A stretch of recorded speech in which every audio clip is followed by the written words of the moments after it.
This evening we are pleased to welcome anyone who joins us to a discussion of the 12 Caesars, an essay written by Gore Vidal. And Kevin Britt is going to graciously take us through this discussion this evening. We are limited to a 40-minute time period for our discussion, so we may, at 40 minutes, if we still have things to discuss, take a brief 5-minute break and return. I will, as soon as this introduction has concluded, put in the comment section the information needed to rejoin, which essentially is our meeting ID information, as well as the same password that you used to enter this discussion.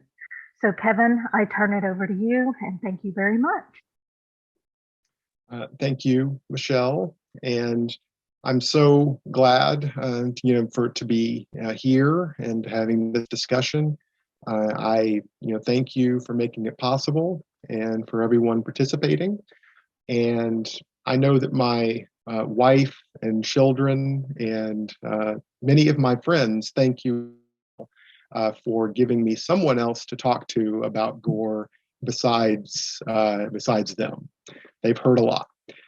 So we're going to be talking today about the 12 Caesars, one of Gore's first essays that he wrote back in the 1950s.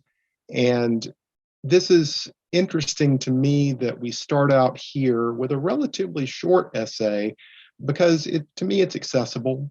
And as Gore once joked, I think, well, novels are very long, and so they're difficult for a lot of people to read, but essays are shorter and people do read them. So I thought that was apropos of today as we start out with an essay that is a fairly easy entry point. So I think that at the very beginning of this, you see that he is hearkening back to classical times, to the Roman times, and talking about, in this case, Tiberius and some of his sexual perversions, if you will. And later, he talks about others as well, and how the influence of power, causes this, this will to sexually violate others, to flower monstrously in the Caesars. So he begins with, this description of Tiberius, and it's interesting again to me that this story about Tiberius and the little fish, it comes up later, much later, in the late 70s when Gore was working on the screenplay for Caligula. And this whole story and the time period comes back again. So it was clearly something that was on his mind and something that he felt was interesting to him and perhaps instructive to us. And in addition to that, it's important to note that much of Gore's thought and writings were grounded in the classical world and in classical values. Several of the novels were set entirely there.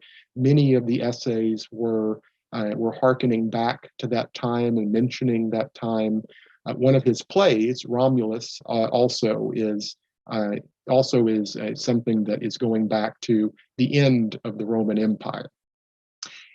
In addition to this, he starts out here, which is important, but he also talks about, at the very beginning of this, Suetonius.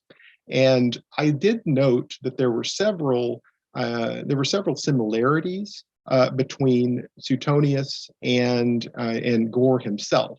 It was interesting to note that both of them, as he describes, had a close proximity to power.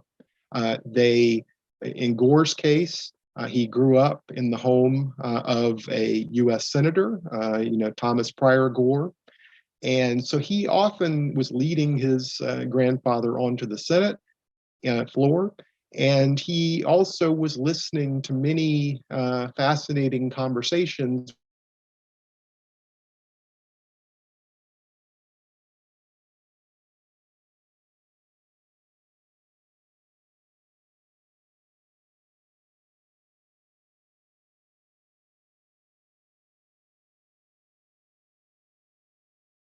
had a close proximity to John F. Kennedy and to Jackie Kennedy, who he was related to by marriage.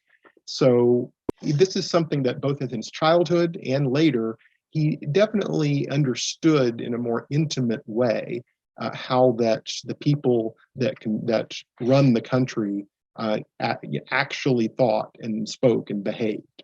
And that, I think, is similar to Suetonius, who at the beginning of this essay, we learn was a personal assistant to one of the Caesars, had access to the royal, not the royal, but to the imperial archive.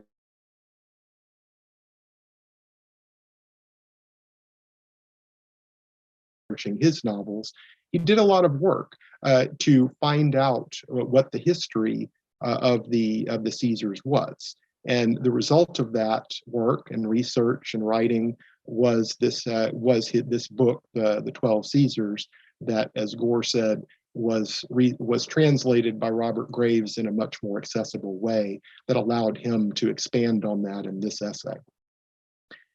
So moving forward, I mean, I was just going to point out a couple of the, again, different similarities before we move on. Suetonius is someone who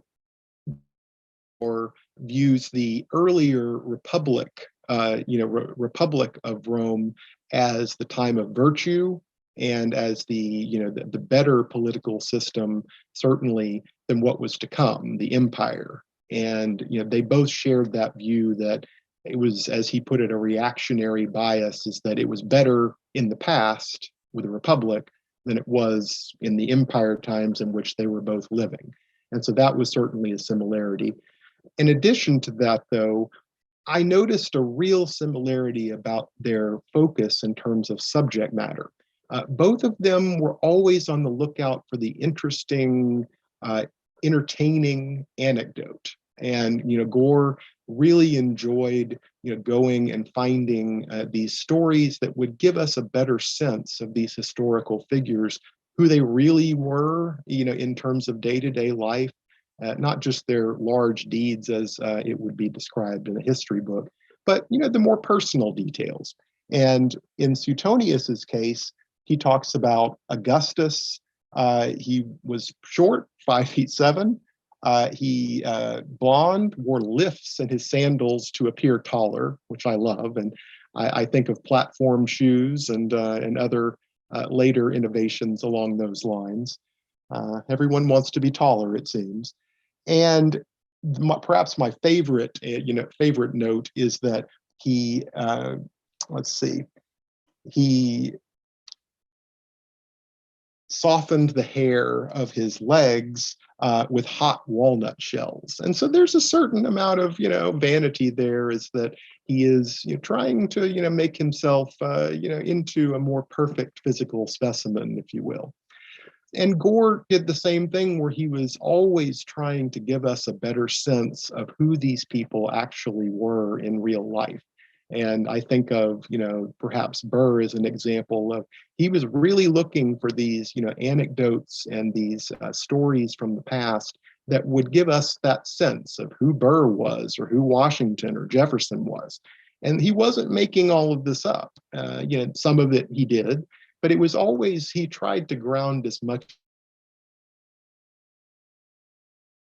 is absolutely true. And this goes for several of his other books as well about historical figures. He wanted to stick to the facts, but to give us a sense of who these people would have been and spoke and acted if we were there interacting with them, on a day-to-day basis. And I think that, as a final thought on that, before I open it up a little bit to see if anyone has any comments on this beginning, is Gore would describe his research as he was looking for these bright little pieces, of paper or of glitter that would entice an audience, because as the way it enticed him. And there was always an entertainment value there that he was trying to bring to his works, and quite successfully, I would submit. So before we move on, does anyone have any comments about any of that? I think the only thing I would add was when I was reading Gore's essay in the beginning, and he talks about the things that Suetonius does share with us, the interesting things, if you will. Um, I definitely relate that to uh, Gore always was, as you said, very interested in people's vanity, Yes. in their humanity, Yes. in those things that made them real to Hmm. us, in his characters, in the people that he met. He looked for that, and he zeroed in those on those very quickly. So I appreciate you bringing that out in the discussion. So that's all I really have to add, and I will mute myself in case any. Indeed. Indeed. Any other comments about that? So I would notice in before we move on, there's one other small point that I was going to make is that Gore mentions that most of Suetonius's writings have been lost to history. We don't have them now. And one of the books that he references is Lives of Famous Whores, which we do not have, unfortunately, because that sounds intriguing.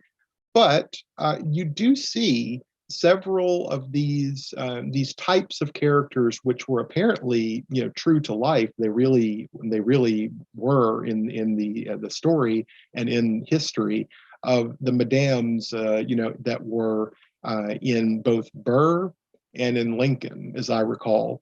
You would have these people that he would look into the brothel world, and it was a real world. And that's something that I think people miss as well, is that these were these people that were running these houses of ill repute, as they might have been called.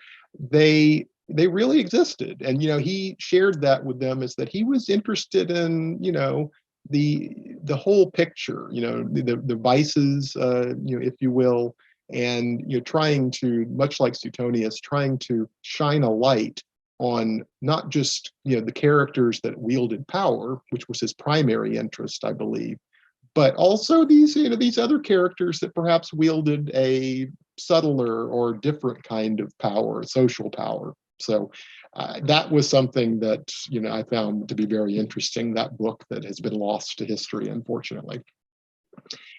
The next thing that I wanted to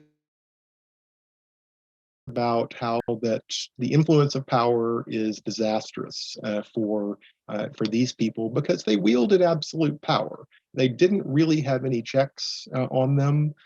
There wasn't anyone or any group that was really stopping them from treating, as one of the Caesars indicated, from treating anyone as they pleased. It was really, they were given almost absolute license to do whatever they wanted to do, because in at least some viewed them as quasi gods. I think that it does indicate to us that these were viewed as people that were different, and they would be able to do more. And Gore has a famous anecdote that he brings in this essay, and then he comes back to it several other times in his essays, is the story of Tiberius. And the Roman Senate says, we want to approve anything, prospectively in the future that you do. We just approve it all. You can, whatever Caesar wants, you can count on our approval in advance. And Gore, notes that Tiberius, shakes his head and says, well, what if the emperor goes mad? What if the emperor turns into a monster, or what are you doing?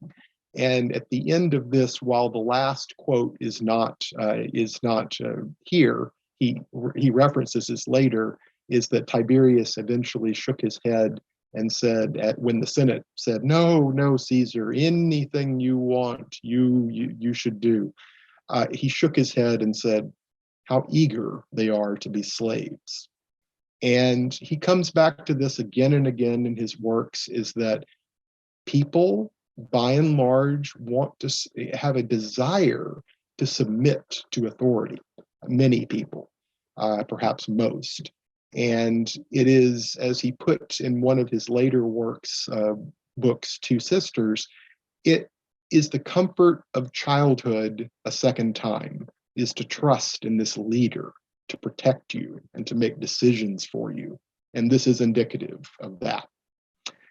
As Gore moved on, he indicated that one of the striking elements of his reading of this is that the Caesars, who he describes as a fairly representative cross-section of, the men, obviously, at that time, he says the Caesars, really went back and forth from male to female, sexually, without any real pattern. They were able to embody, as a group, what he viewed as the bisexual norm.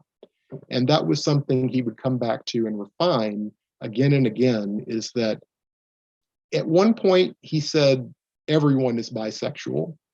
And I think that that's, the point that he's raising here in an earlier essay. And then later, much later, in an interview, he said, well, I'll refine that a little bit and say, well, there's maybe a small, like 5-10%, say, a small percentage on either side of the heterosexual, homosexual, descriptions, categories, that might be exclusively homosexual or heterosexual. But then he said there's a huge middle ground, a huge middle group that can go back and forth in this way from one to the other, and that might be in a broad sense they do that, or he said it might just be under the right circumstances, at the right time in their life, at the right place, perhaps influenced by alcohol or whatever else it was. He submitted that many people that might otherwise, for most of their lives, be one or the other, in this case mostly heterosexual, he said, sometimes there are certain situations and times where they're willing and do enlarge the scale, as he put it. And this was something that he was very influenced by, the Kinsey report in the late 40s that reached a similar conclusion, is that there were a lot of people that were going back and forth between the two. And so that's something that he sees from this essay as well, and from this book, The 12 Caesars, is evidence of that. And he notes that some of the Caesars, definitely preferred one to another, and he recognizes that. But he says is that, in all of their cases, they went back and forth between them, and, some more than others. And I think he viewed this as teaching a valuable lesson, perhaps, to his own society, which viewed, as he put it, heterosexuality is the norm, and that is the way it should be, and that is the healthy way, and that any other deviation from that is to be discouraged, an indication of some sort of mental illness or other deficiency in the person. And he totally rejected that. And he said, no, from the city and the pillar on, he said, no, this is a perfectly natural, way of expressing love for another person. And there's nothing to be condemned about it. And he was very upset throughout his life at the effort of primarily religious systems and the people that follow them to indicate that that was not true, and that there was one way to do it, and everything else was to be looked upon and frowned upon as deviant. That was something that had a personal resonance for him because they were rejecting him, but also he felt that just simply as a matter of objective truth was not accurate, and he uses this situation as evidence of that. Before we open it up again for questions on that, because it's an important part of his thought, I recall that in one interview he joked that, well, there was a time in which he could easily imagine having, sexual relations with a man one day, with a woman the next day, and then with both of them on the third day. Which, he quipped to one interviewer, "Well, I was young then." Might not have been as possible for him at that later date, but he said that he can certainly understand how that could be the case. So, any comments about that subject?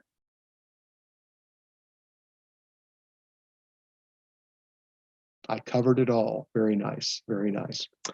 So, moving on, he does speak, and I'll just mention this briefly because I covered some of it already.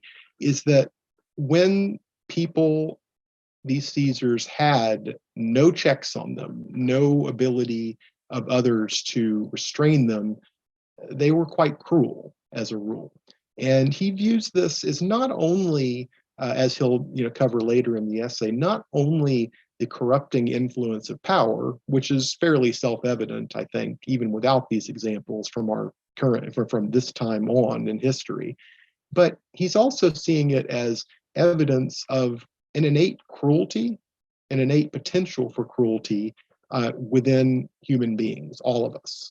And we, as he puts it, we have to be vigilant about that, because anyone that has a great deal of power or absolute power is going to be subject to that monstrously flowering, as he put it, where they start killing others for either their own amusement in the final example, or just simply for political differences or perceived insurrections. And we see this all over the world, is that unfortunately in Germany, there was recently, I understand, a number of people that were arrested for trying to overthrow the government, or trying to have an intention to do that and to do violent things to make it come about. That's an example of a perfectly rational action by a leader or a government if they're directly rebelling against the political system and its current leadership. In this case, I mean, you would also think about the recent events on January 6th in America, where once again, I mean, there was this sense is that if the peaceful transition of power was going to occur, that needed to be protected at that point, and there needed to be consequences for people who directly were trying to overthrow the system. And that's not what he's talking about. That is something that's justified, obviously, unless the regime is so corrupt or so vicious that revolution is the only way forward. And we may be seeing some glimmers of that in places like Iran today and in China today, where the people are not happy.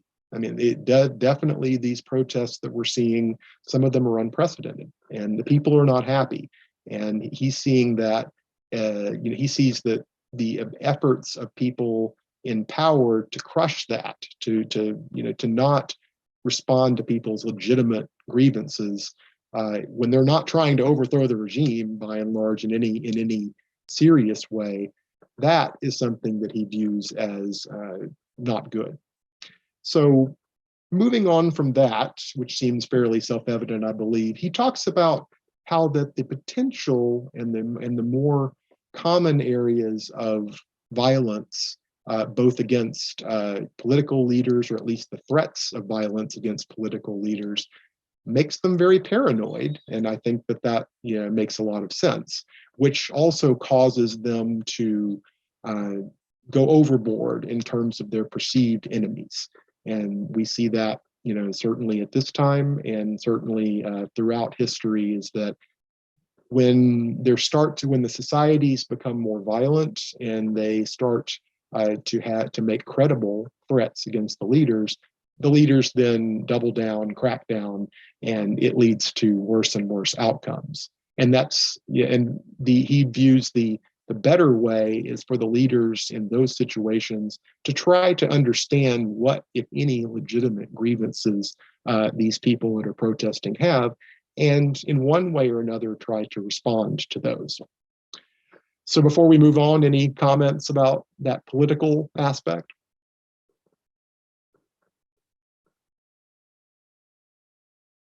Okay.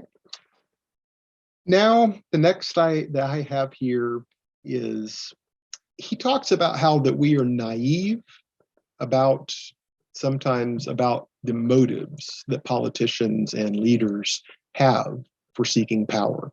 He notes that we sometimes fall for the pose, we sometimes fall for the rhetoric, and while there may be some, he views minor truth to what they say, is that they have these lofty goals of being tribunes of the people, or having these policies that they view will be better for the state. He says we need to understand that there is an innate, once again, will to power, a desire for dominance, a desire to take over the world in Alexander's case, and then in some of the Caesar's cases, just for its own sake, not to do anything else with it, but just to rule. And it's just as simple as that. They may have other motives, and they may have other things that they want to do with that power, and often do. But the primary, reason that he sees that people seek power, particularly that level of power, is because they want to wield power and be feared. And about President Franklin Delano Roosevelt in that sense is that he views people to not understand that this was somebody that enjoyed being in that position, and he at one point called FDR our Augustus in America. So that's an indication of how he views that situation as well. Now, he talks about later in this essay about how that current society in modern times, in his own society, it is dangerous for there to be such relativism and such subjectivity of the individual, as opposed to the previous system where there were certain widely held values that were viewed to be objectively correct and right. There was certainly a tolerance in the ancient world that he comes back to again and again, as they had more tolerance for different ways of living, for different kinds of people, and he views that to be either one of his primary values or the primary value, depending on how you look at is tolerance for other people, and not trying to fit them all into one or several boxes. But he views this as, now he describes it as the modern world is one of meaninglessness, where all of that has been stripped away. There are no absolute values of any kind, and it's all relative. And that leads people to be unmoored from any of that. And it's something that makes them vulnerable. He views society as both eliminating any widely held or collectively held values, but also just boredom. He says, it's meaninglessness and boredom. The modern society does not give people, by and large, the ability to live the kind of life that is fulfilling and is suiting to their talents and purposes. They are expected to be obedient workers, as he put it, and they're expected to do work for most of their lives that is unfulfilling, unsuited to them, and is something that they rebel against internally in some form. And just the boredom of life, he says, and the meaninglessness of life in the modern world, for the most part, makes people vulnerable to any person that comes along and it's very confident and says, I have the answer. Here it is. And he comes back to this, several times in his books like Messiah, and which is right around the corner from this essay, and also in books like Kalki, where these people, whether they're cult leaders or whether they're religious leaders or whether they're political leaders, they give people that something to hold on to that seems firm, and it seems that they can believe in it, and it fills this void that once religion did before, before the Enlightenment. So he views this as, I think, a good thing. I mean, he has a great deal of thing to say about the pernicious influence of religion on a variety of aspects of society, and he is no friend of monotheism. But he also recognizes is that it has to, those values, the meaning has to be replaced with something. And you have to give people something to do that is more suited to them. And so he recognizes the problem, but it seems as if at this very early point, he doesn't yet have any solutions to that that can replace what the the death of religion, if as Nietzsche put it, the death of God. He doesn't have any way to replace it with something else other than the sort of the liberal secular values of tolerance and inclusiveness and checks and balances, if you will, where no individual leader has this kind of power, but it's mediated or diluted within a larger group. And he points out is that this is something that makes people very vulnerable to tyranny and dictatorship, because eventually, I mean, it might start out well. It might start out that this person seems very confident and is offering people something to believe in, but it doesn't stay that way for very long. Even if it starts out well and it's the benevolent dictator, if you will, it always goes south at some point, and this becomes something that's oppressive. And he wants to point out that that's a problem and that we have to be vigilant about that. So any comments about that?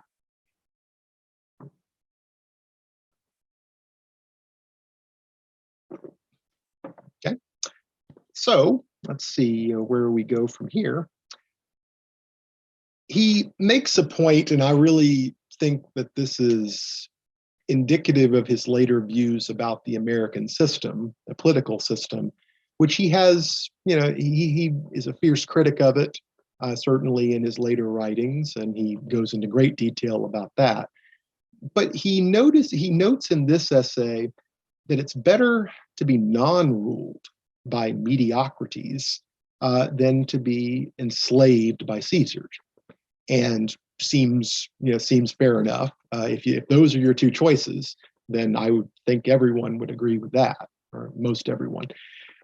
But he notes later in another essay that that's the American system, is that no one is going to reach those top levels, that is not essentially a mediocrity, and that there's a sort of, in our system, those are the people that are promoted by the ruling class to be their shadow representatives in some ways, and to as he puts it, give the people the illusion that they have choice.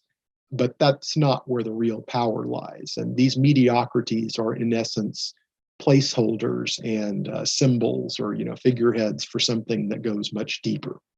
And so in this case, he does seem to, although he notes that that is not a recipe for great government projects or change, at least coming from the government, he does note that it does have this virtue of preventing, there, to be this tyranny if that's what you're getting, because mediocrities are not going to have the same power to be able to inspire people and, to join their group and to say we have the answer and everyone else that doesn't is our enemy, which is the way it often goes. And we see in the American system over the last few years that sort of factionalism, which was certainly mentioned at length in the Federalist Papers, at the beginning of the Republic. This factionalism, this intensity of negative discourse, which again has always been there, but now it seems as if the political parties here are largely living on different planets. They are responding to different perceived realities at this point. They don't have a common sense of values or facts in order to make them agree on virtually anything, which is scary to me that that's where we've ended up. Next, the virus analogy. At the end of this essay, he describes, perhaps echoing, his grandfather, who had a very dark view of humankind. At one point, he said, if there was any other race besides the human race, I'd go join it. And, Gore had some of that in him, I think. And he talks about here for the first time that humanity has those, the qualities of a virus in some way. And he comes back to this several more times, once in the 60s, he talks about it in an essay. And then in his last book, I believe, certainly much later on, the golden age of the last of the Chronicles, he again comes back to that, I believe, and says, we're just a virus in time. We're just something that is like any other life that's trying to proliferate and often ends up destroying the environment around us and ourselves. Not exactly a happy prospect. So anything, comments? I'm sorry. I just wanted to interrupt and let you know that we're almost at the end of our time that we're given. And so if you have a longer closing, maybe we should take a 5-minute pause here and come back for that longer closing. No, I think that really was what I wanted to cover here. Okay. And, I think that this is an essay that really has many, as we've talked about, contains the seeds of many of his future ideas that he would expand on in the future. Yeah. So that's very important to note. So any other final thoughts? The only thing I think that I would add to what you said was that more about his discussion of bisexuality than anything else. I think Gore qualified the sexual act as a sexual act alone and not really necessarily an identifier for a human being. And that was the only thing that I think I would add to anything that you said, because the rest of it I completely agree with and have very little to add. Well, that was one of his comments, is that, I had nothing to say, only to add. And so, yes, indeed, I would certainly agree with that, is that he saw it as that there are no homosexual people or heterosexual people. These are acts. These are descriptors of acts. They're not nouns. They're describing an act. And I think at one point he was trying to use the term homosexualist or heterosexualist to try to make that clear. Exactly. But I thank you for your time that you put in and all of your hard work and all of your thoughts that you shared with us. It was very well done. And I am glad that hopefully we'll have a recording of this to share with others so they can see what they missed out on. I hope so. And I do hope that, in the year to come, in 23, that we'll have the opportunities to have more of these discussions. And I know that at one point we were talking about Julian, and